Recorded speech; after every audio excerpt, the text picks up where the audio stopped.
welcome. My name is Chris from christopherhole.com and welcome to this whiteboard presentation where we're going to be discussing core training, and we're going to discuss another muscle called the quadratus lumborum, or the QL for short.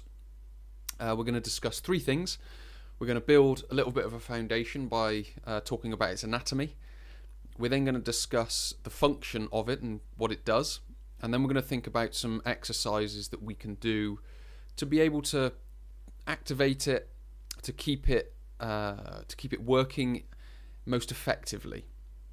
Because it's not necessarily a muscle that we can train like we can train our biceps by doing bicep curls or something like that. It's slightly different to that, so we've kind of got to find a way to get to it because it's quite a deep lying muscle.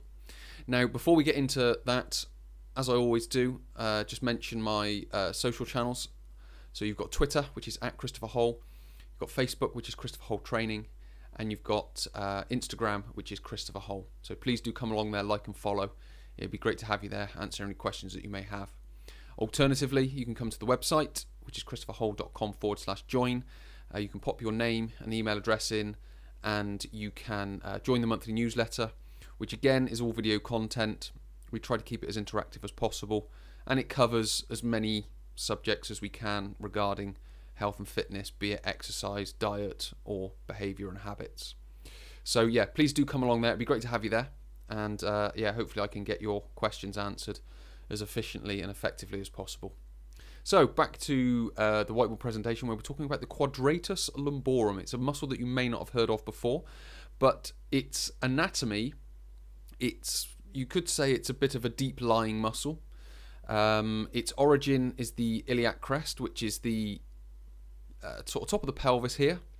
You've then got the transverse processes of L1 to 4, which is obviously up through the lumbar vertebrae in the lower back, and it inserts on the 12th rib, so the bottom rib. So it basically joins the pelvis, the vertebrae, and the ribs.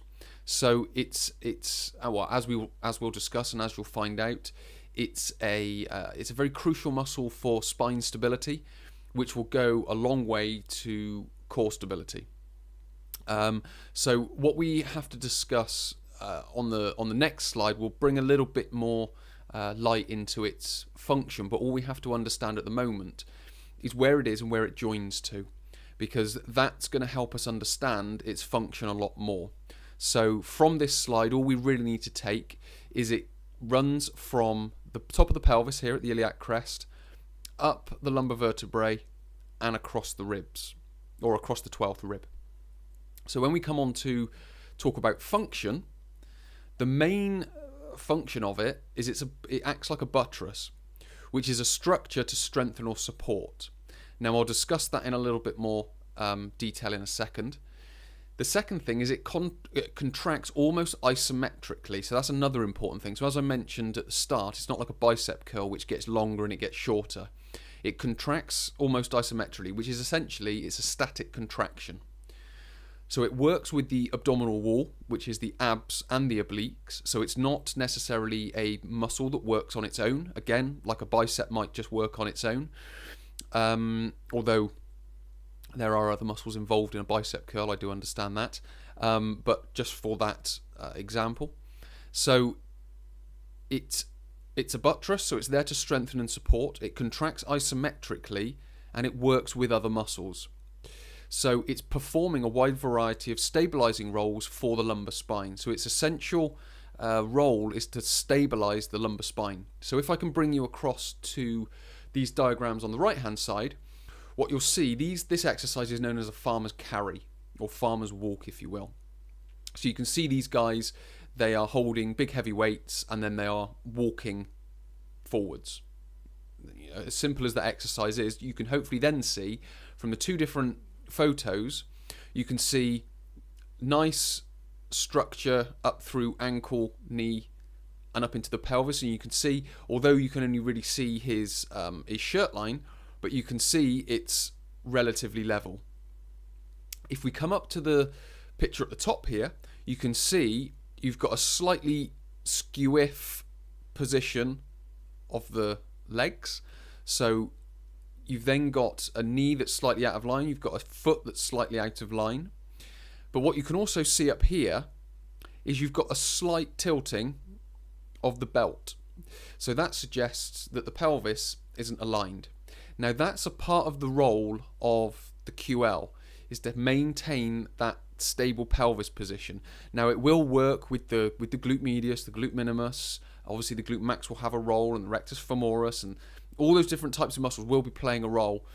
But what we have to understand the role of the quadratus lumborum is it's not necessarily there for direct locomotion, but it's there to support that locomotion and to be able to keep the spine in position and to be able to keep the pelvis in position.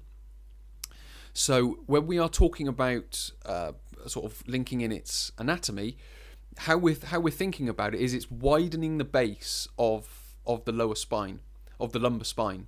So it's if you can imagine a fence post coming out of the ground, and you've got a little cement base that's holding it in the ground. If you've got a very narrow cement base, then you're going to be able to move that fence post a lot easier. But if it's got a very wide base, then it's going to be a lot harder to move. So the QL is acting like that wide base. It's creating a wider base for the spine to be able, and the pelvis to be able to remain in a stabilized, much more rigid position, certainly under load. If we're talking about just general movement, if we think about the walking again, and you see people's pelvises are wobbling, again, that will be the QL as a part of that.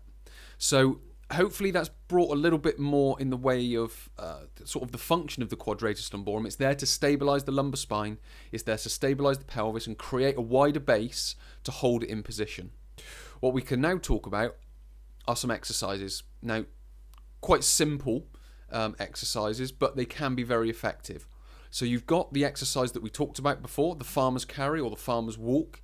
So that's just as simple as getting two weights. They don't have to necessarily be heavy weights, because if you are walking towards a mirror, what you should be able to see is a relatively stable pelvis. It will move to a certain degree, but you want to see a relatively stable pelvis. You want to be able to see the ankle, the knee and the hip stay in line, because if you've got an unstable surface in the foot and the ankle, that's going to offset the knee and the pelvis above it. If you've got an unstable pelvis, that's going to offset the knee and the foot below it. So it's about creating that alignment through that movement by using something like a mirror, but using the right weights, not necessarily heavy weights, but not necessarily weights that are too light, but getting the weight that's just the right amount, watching yourself walking and moving and holding that pelvis in position. And the second exercise that will give a relatively effective workout for the QL is a side plank. Now you can add to that by lifting lifting the top foot off the bottom foot. That will increase the necessity of pelvic and lumbar spine stability. But to start with, it's just maintaining that position. That will activate and allow that QL to contract isometrically in that position, working with the obliques and the abdominal wall in that exercise. So what we are really focusing on is not one that we can necessarily go in and isolate the QL, because it's not necessarily then working to stabilize the spine. So if we want to stabilize the spine, we got to use these types of exercises. Now, there will be people that will talk about moving the spine, and in some instances, for the right people at the right time, that can work. But if there's anyone with back problems or anyone with unstable pelvis, anyone that's having trouble aligning the knee, then these types of exercises will be more effective for that. So they're able to maintain that stable position, so they can then bring the stable knee position into that.